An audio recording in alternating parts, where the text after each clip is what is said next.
Welcome, everybody, to the weird and, yes, wonderful world of body corporate strata management rights in Queensland. It's part of this regular series.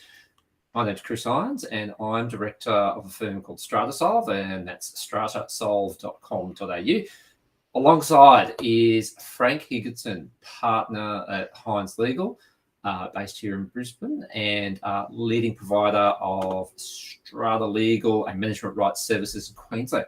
Frank, hello. Hello, Chris, and hello, everyone, for what is our 100th webinar. Far out. Far out. Who would have thought at the start of COVID we'd still be doing these things 3 years later? 100. That's a substantial amount of content, isn't it? So what's that? That's 50 hours. Yeah. More than 2 days worth of solid play. So what you're saying, I'm hearing, is that people should get a binge in. Pizzas, booze, chips, the works. And yeah, we're going to take the staircase on Netflix next. I think they've moved on to Dharma. But some parallels with the Strata world. Yeah, look, possibly. Let's move on from that. But yeah, 100. I think that's worthy of a point of celebration. Thanks, everyone, for making it continuing worthwhile. Putting up with us. Yes. Yeah, absolutely. Before we get into the 100th proper, the usual bit of housekeeping. If you're listening in on YouTube, you can post your questions live, and we will get to as many of those as we can today. Welcome your comments, as always. But if you're consuming this, say, while you're out walking the dog, or as doing the dishes, or, driving in between meetings, as I know one of our regulars is probably doing as we speak, you can find all the notes and links we referred to at www.hineslegal.com.au. We're going a bit back to basics this week, aren't we, Frank, to a certain extent? Yep. Still skittering around, and it just shows that despite having done 100 hours worth of content, we're still talking about some basic stuff that we haven't done. So it shows how broad this market is. I suppose the information void is the other way to put it. So, and I think this is probably a little bit for both of us in my mind, in terms of we get a lot of management rights questions, bucket loads of them. And some of those, I think, are probably predicated on people not necessarily understanding the basics. So this isn't, so today's webinar, we're going to rattle through a whole bunch of the things that you might or might not know, and hopefully everyone will get at least something out of it. But if you are being exposed to management rights for the first time, if you're new to Strata or a new body corporate manager, or even if you're a manager and you bought your management rights, you're not going to know all of the things we're probably talking about today. So bit of whistle stopping, I think, Chris, would be the way to do it. It's not going to be 10 minutes on each topic. There'll be a couple of minutes on each topic, and away we go. Yeah, kind of more FAQs, aren't they, that we're going through today about management rights. I think we begin from the same place that we often begin these things, which is that in the same way that every building in Queensland is different, built differently, composed differently, so too we would say management rights arrangements are for each instance that they exist. The caretaker on one building, Frank, is far from the same as the one on the next. Yep, and there is no standard agreement. That's probably the first rule of this fight club, in the sense of there's thousands of management rights agreements out there. Each one, and you'll see some firms more than others. We're probably one of them, but each one is different. Each one can be varied and changed over time. So it's not like you read one, you know them all. If you're actually looking into the detail of what the particular right or an obligation might be under any agreement, it starts with reading the thing. You can't assume anything. All right. Let's rip into it then. Let's kick off with the first one, Frank. Is the management rights holder an employee or a contractor? They're a contractor. So they are providing services to the body corporate in the same way that, Chris, you or I would, engaged for a particular purpose, for a particular service, for a particular fee. And to be honest, I think probably Seinfeld's got a lot to answer for in terms of some of these misconceptions.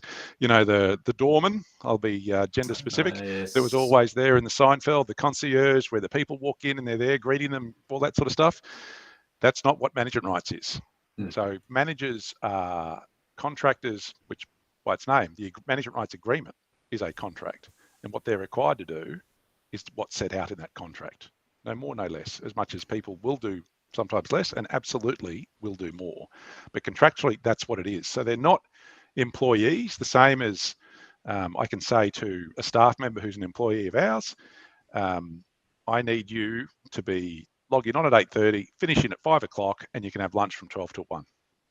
That's what an employee-employer relationship allows someone to do. Contractors aren't the same. Contractors will say, you got to mow the lawn once a week. When it's done is up to the contractor themselves. The same as if we get engaged to provide advice on a particular topic, we're not going to do it from 11:30 to 1:30 on a Monday. We're going to deliver it by Friday next week, and how and when that's managed is up to me internally. It's well put, Frank. I like that. Yeah, I think remember the technical term for a management rights holder under Strata legislation is a caretaking services contractor, or caretaking service contractor. Remember, your answer is in the phrase, isn't it? Contractor. So it's not employee, it's contractor. So therefore, it's contractual relationships. And as you say, Frank, the relationship between the contractor and the contractee, is that actually a word? Contractee? Oh, you'd almost call them principal and contractor. All right, yeah. So the relationship between the principal and the contractor is absolutely, as you say, not the same as a relationship between employer and employee. There's a lot of differences. That's a fundamental that I think gets missed a lot in the process. Yep. Let's try the next one then. Can the committee direct the management rights holder to do things? Depends. It's a wonderful legal answer. And it depends on the contract. So what does the contract say? So, and there's usually in these things, probably a standard type provision that you do see is that the manager will act as directed by the committee with respect to the duties in the agreement in certain respects. And that might be, and probably the easiest example is quoting. So, and again, this all depends on the words of the clause itself, but it might be quoting where committee says, the pool pump's busted, go get a quote from Irons Pool Services and Higginson Pool Services for us, can you? And that then means the manager should go out and get quotes from those two people and not necessarily go to Pool Works around the corner because the committee's provided that particular direction. So I don't think that extends to, again, lawn services and whatever it might be. It usually is that quoting, arranging and supervising contractors. We want to knock over all the palm fronds.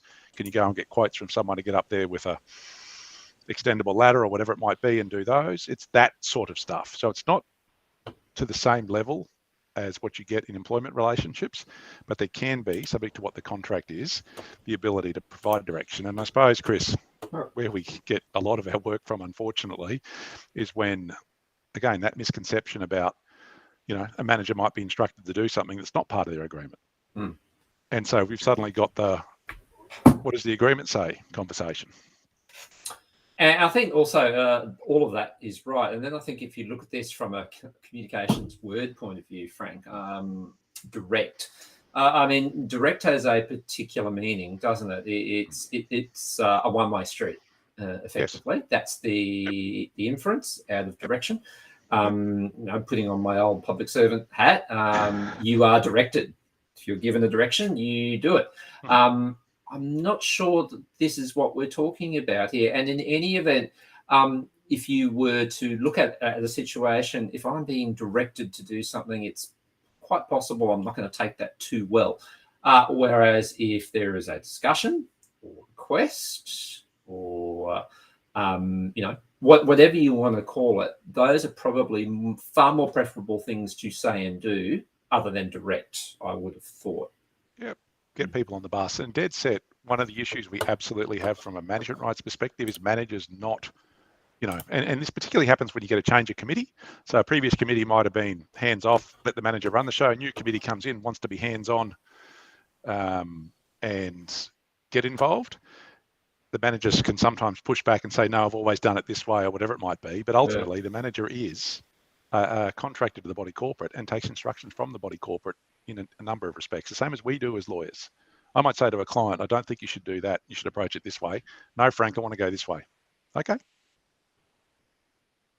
Okay. And fair away enough. you go. Away you go. What's the tax situation here, Frank? the remuneration. So I suppose the manager earns what they get paid from two sources. One is the letting side of things, which is by separate letting agreements with their individual clients as a real estate agent for people who they act for lots of, or act for the management of their properties. The other one is the remuneration they're paid by the body corporate, and that's a gross amount. So you might get paid 50 grand a year. It'll be plus GST because you're a contractor, the same as we charge, $100 plus GST. And then when are you charging $100 plus GST? Not much these days, mate, I can tell you. Thought, do I do 10,000? No, I'll do 100. Sounds less frightening. No, fair. Yeah. And then out of that, the manager needs to deal with their own tax, superannuation, whatever it might be. So there's no super in that. Again, the same as when we pay staff, we take off. We pay their superannuation separately, their superannuation provider. We take off their tax and we send that to the ATO with our BAS every month or quarter or whatever it might be. But from a management rights perspective, it all goes in gross. And then the manager can do what they want with that. Well, not can do. They've got to deal with it and with whatever their tax arrangements are from there. So it's a gross amount plus GST. Okay. Next, and I can say this is one that I get asked a fair bit. I'm assuming you do too, Frank. And I'm actually getting asked it a fair bit lately as well. Does the management rights holder enforce bylaws? This is the most, very common issue. And even the Commissioner's Office recently put out a common ground that dealt with this question specifically. So, and part of it is that management rights agreements sometimes have sort of nebulous wording about bylaw enforcement in there. So the old school clause might say something like the manager will police the observance of the bylaws. Now, whatever that actually means. The new school clause is going to say monitor the observance of the bylaws and report breaches to the committee. So, but in terms of enforcement, no, the manager doesn't enforce. The only person or the only entity that can enforce bylaws from a legislative perspective is the body corporate committee itself, or owners if they go outside. There's a process, and I suppose we'll go back to the flowchart. We did a webinar on bylaw enforcement a while back that referred to the flowchart that's on the Commissioner's Office website. Owners have the ability to get there if the committee doesn't do what they should be doing, but it's certainly not the resident manager's role to go around and physically enforce bylaws, as much as good managers will be knocking on your door or saying good day to you by the pool and say, mate, you know what? That's whatever that might be, you're parking in the car park. You just shouldn't be doing that. Perhaps there's a different way to approach it. Absolutely. I think that's it. I think it's interesting to think about where that philosophy comes from, that the management rights holder does play that role. I guess it comes from the idea that they have this contract, this arrangement with the body corporate, and so that's an all-inclusive set of services. Everything which happens in the body corporate must be dealt with by this person or by this entity because they're being paid money by the body corporate. So it therefore follows that they'll also be enforcing bylaws as well. Yep. I get it. I get why that feeling is there. And as you say, Frank, the management rights holder plays a huge part in getting the bylaws enforced through a variety of means, especially the ways in which you just spoke. But when it comes down to the mechanics and bylaw enforcement in Queensland, like it or not, the system that we've got is incredibly mechanical, incredibly prescriptive. You either do it or you don't, basically. There's no part doing it. That process is not for the management rights holder to do. One thing that we probably should note there, if that management rights holder also holds letting rights and is letting out their lot, and there's an issue involving their tenant in relation to the bylaws, that adds a different, flavour. Yeah, absolutely. Because whether they do something with respect to the tenant depends on the instructions of their landlord, not the body corporate. So that's again, these relationships and the different hats that people can wear in these legal structures can be confusing, and that is absolutely one. So, it's not, in a sense, unreasonable for committees to look at a resident manager and say, it's your bloody tenant, go do something about it. Whereas the manager, as caretaking service contractor, doesn't have any special rights any more than any other owner to do something about it. But as a letting agent, they might have the ability to do it, but only if the landlord says to do something about it. And if the landlord says don't, or I don't want you to do it, or that's my son in the unit and therefore don't go near him. That's what the manager has to do as letting agent.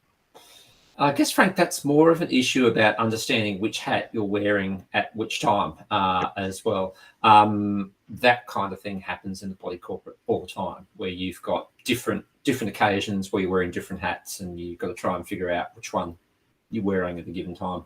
Yep. Next, does the management rights holder, Frank, have to live on site? It used to be. So this is interesting. So again, as a contractor, we're back to what the contract says. If the contract says you must live on site, then you must live on site. If it doesn't, then you don't have to. So, and then obviously functionally, if it says you've got to have the pool open at 7 a.m. and shut it at 6 every day, you're either driving from wherever you live to do that, or you live in on site and doing it, which is a hell of a lot more convenient. There used to be a requirement under the previous letting legislation. So that was the Property Agents and Motor Dealers Act that disappeared in 2014. That removed, as a condition of a resident letting agent's license, the obligation to reside on site. So now the obligation to reside on site is purely a matter of contract, and probably good practice. I think so, and I remember those days well, because I actually used to work in the real estate licensing section in those days. And I remember very vividly how potential management rights holders were scrambling to get their license that you just talked about there, Frank.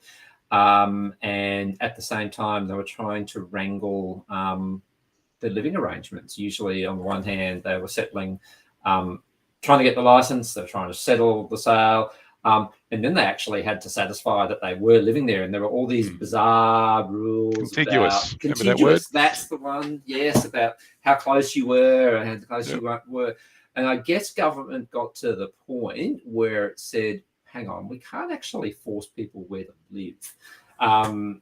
Even though there'd be a lot of people listening to this who would say, but hang on, they should be living here. They've got an integral role. You keep saying they have an integral role to play. They have to be living here. Get that.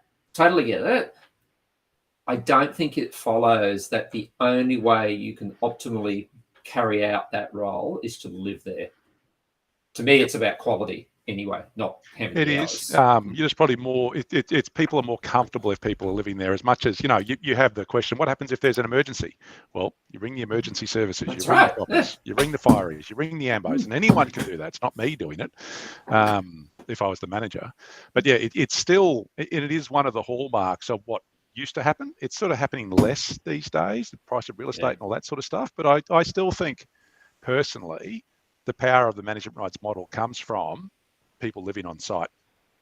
I really do, because I think you build better relationships, and I think you provide a better service potentially if you're there. But, Yeah, look, if it works, if it can work, it can work.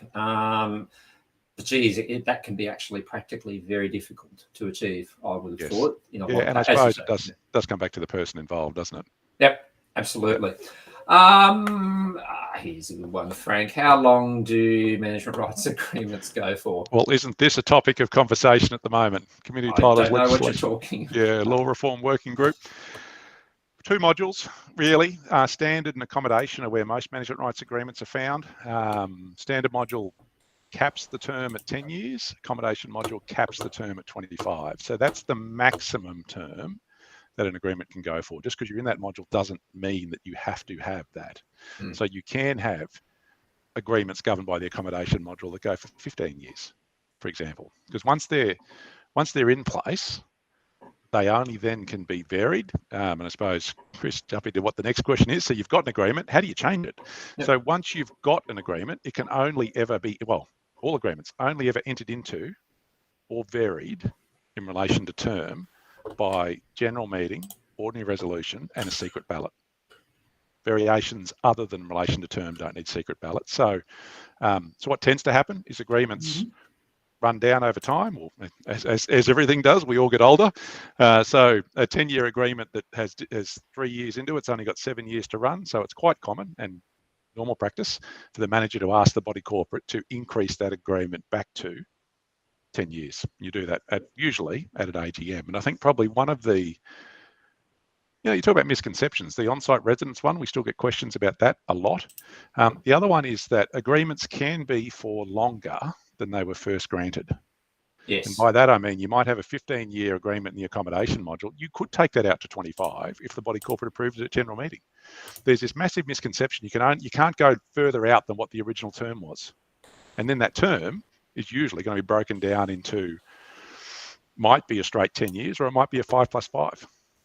So a 5-year term with a 5-year option that requires exercising, that might have conditions on it and all that sort of stuff. So, and again, I suppose this is back to what we started with. Every agreement is different. Sure is. And then is different. The next logical question then, Frank, is selling management rights. What happens there? Well, the body corporate, I suppose, for want of a better phrase, is an innocent third party in relation to a sale. So what happens is that, but the body corporate is a party to the agreement. So as much as I don't like comparing them to leases, because there's still, again, you look at motel leases, that sort of stuff, people have that in their minds. If you compare it to a shop in a Westfield, so if someone wants to sell a business in there, they need to go to Westfield and say, hey, I'm selling my business. This is Chris Irons bloke that's buying it. He's really good at running it. Here's his financials. Here's his bona fides, blah, blah, blah, blah, blah. And excuse me. And Westfield says, yep, he's right to go. That same thing happens from a body corporate perspective. So when a management rights owner sells, they go to the body corporate committee in this whole process we run. And what we'll do is we'll put up some guides. If you're interested in a lot more information, we've got guides that we publish for people buying and selling management rights. We've also got a guide we publish for committees in relation to the consent to assignment of management rights. So if you want more information, have a look at those. But from a committee perspective, where it gets to is they can't unreasonably withhold consent. So you can't say no. It's not like a job interview where you've got 15 applicants and you pick the best one. There's one person that's been put forward, and the committee can only say no if there's good reasons to say no. Now, what's good reasons? Wide and varied. If a buyer comes in with a criminal conviction for trust account fraud, that's probably a good one. GBH would be a good one. What if, Frank, what about they have never mowed a lawn in their life? They have no caretaking experience whatsoever.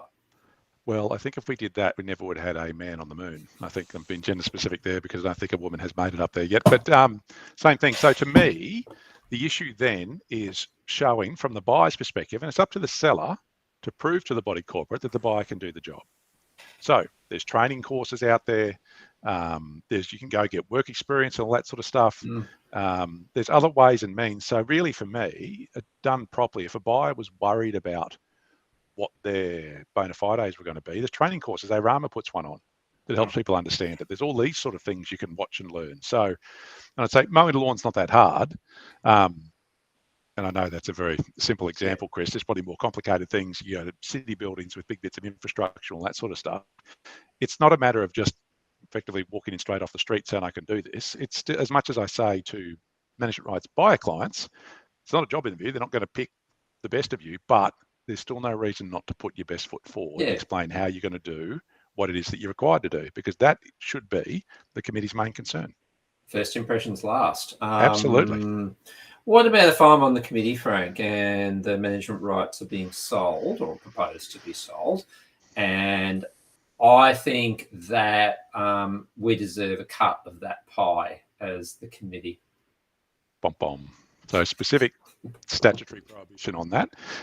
There is a thing called a transfer fee. So if a management rights agreement gets transferred within 2 years of the person first buying it, there's a fee that is 3% or 2% in the first year of ownership and second year of ownership that must be paid to the body corporate unless there's genuine hardship that the seller's transferring because of. But other than that, it's purely a contractual entitlement. So it's not a question of can the body corporate squeeze something out of it. It's the question for the committee is this person capable of doing the job? But hang on, don't we own the rights? No. Sorry, I'm playing committees. Yeah, no, absolutely. Don't we own the rights? Isn't it ours? Why shouldn't the body corporate profit from that, Frank? Because the legislation specifically prevents it from doing so. And I think probably you'd say that's almost a bigger public policy thing. Like there's a statement in there that a requirement, bodies corporates cannot conduct a business. So what we've got is these vehicles that are effectively collective ownership bodies for all of the owners. And from a legislative perspective, the government said, you know what, you're going to have a very, very tight, strict set of rules by which you're going to operate, which is our legislation. And one of those is not really engaging in anything that could be considered commercial enterprise. Yeah. So clipping tickets and selling management rights and all that sort of stuff won't be done. And you can. So before people say, but we rent, to a telephone tower on the roof, that's not operating a business. That's acting as landlord, charging rent to give away some of the space. Okay. Gosh, we're sort of rapidly getting to the end. Do we have time, do you reckon, to talk about terminating, Frank? Oh, we can do it quickly. Absolutely. All right, let's talk about it. So can you actually terminate the management rights agreement, Frank? There is a legislative process to do so. So again, and this is one of the things that pops up quite often, and you do see the naysayers, for want of a better phrase, saying management rights agreements never get terminated and body corporates lose all the cases. And so firstly, the body corporates don't lose all the cases that get run. I would say that they lose a lot of cases where you're trying to terminate because someone hasn't picked up a cigarette butt. And when you look at it from a legislative perspective, and even from a fairness perspective, we've got someone that has invested X dollars in a business and is running it versus a cigarette butt that hasn't been picked up. And I know that's going to be the lowest of the lowest examples. If we're balancing the equities, I'm not going to terminate this agreement because of that. Yeah. As much as, and this is the thing, what the body corporates lose, probably on balance more than not, is the contested terminations. What people don't see is the uncontested terminations, because that happens too. Yep. Sure so does. We've been involved with them on both sides, where managers do the wrong thing and agreements are terminated, and that's it. So, but they're not public. And this is the thing, there's no public record of any of these agreements. So even when we talk about a number of management rights in existence across the state, it's a bit of a wild stab. I mean, probably a more educated stab now than anything else, but it's not going to be precise, because even from a licensing perspective, not every management rights agreement has a letting side of things with it. So even from a licensing side of things, it's not even RLAs, because people get full licenses and lots of managers have that. So yes, it is possible, but it's not without its difficulties. And mind you, nor should it be. Yeah. You know what I mean? It's a big business. It's a big industry. So in terms of you just flick a switch. Yeah, something to an end, it's important to make sure that it's done properly and justifiably. So those processes are the remedial action notice or a specialist adjudicator. That one not very well known, but that is possible. You can also look at alternative dispute resolution, such as mediation, if not to resolve an issue, at least to minimise the breadth of the issues at play. That still is something that people should be doing. And the problem that I think we see with mediation is lawyers all know the benefit of it, particularly when they're on committees and the rest of it. And the other difficulty is that, and I don't know whether it's expectation setting or otherwise, a lot of people don't think about mediation until they've been belted around the ears for 18 months by lawyers and fights and sleepless nights and all that sort of stuff, because until then, they're going to win. Yep, that's right. Win. Yep. We've got a good case. We've got a few questions there, or questions and comments, Frank. Warren, thanks, Warren. Can the committee make you maintain improvement structures that were not there before the contract was drawn up without compensation? That depends on the agreement. And I think probably the biggest example I might have on that is FOIAs changing. So FOIAs go from being one particular type of surface to another surface that requires a hell of a lot more maintenance. To me, that's then back to what the agreement actually deals with. And I mean, we've just helped a client where a body corporate's improved a common property by installing gyms and all that sort of stuff, where we varied the agreement to deal with specifically those duties, which of course then dealt with remuneration as well. But in terms of existing stuff, in terms of do I have to do this new thing, it'll depend on the agreement itself. Very good. Jeanette, thank you. Something about snakes and swimming pools? No, leave them to you. We don't need to learn how to get them out of swimming pools. Lynn, thanks for tuning in. Did you say the body corporate cannot run a business? We did indeed say that. What about self-management? I'm not 100% sure what you might be referring to there, Lynn. Frank, I'm probably going to say self-management. So a body corporate in two respects, I suppose, isn't obliged to engage a body corporate manager, although most will. So there's some self-management, particularly of smaller schemes where people run their own levies, agendas, minutes, EGMs, AGMs, all that sort of stuff. In terms of a management rights component, a body corporate can't buy management rights. What we tend to see, if we're going to bring an agreement to an end, is a body corporate will negotiate a payment to the manager in exchange for the manager surrendering their agreements. And then after that, what the body corporate does with the management of it is up to itself. Yeah. So it might go and engage a bunch of contractors, committee might get on the ground, whatever it might be, but body corporate's not going to be capable of granting an agreement to itself. And if it, and I suppose the old faithful is, what about conflicts of interest, and they grant agreements to people that are on the committee, then it's back to being a management rights structure. That's right. And finally and quickly, Sam, thanks, Sam. If caretaker keeps getting their contracts extended to keep it 10 years, is this more a financial benefit to caretakers if they were planning to sell before the end of their 10 years? Well, I mean, it's definitely what caretakers will try to do, is to keep them topped up. And what I'd say is that the longer the term you've got, the more saleable the asset is. That's just fact. So if you've got two buildings side by side that are all intents and purposes the same, and one's got a 3-year agreement, and one's got a 10-year agreement, which one's worth more? Yeah, that's right. We've come to the end. Gosh, that went by quickly, as per every other 99 of these that we've said. You can find all of the notes, all of the links that Frank mentioned today, and there are quite a lot of them, at hineslegal.com.au. You can find me at stratasolve.com.au, and Frank as well at hineslegal.com.au. But until next time, thanks very much, everybody. Frank? Again, thank you, mate.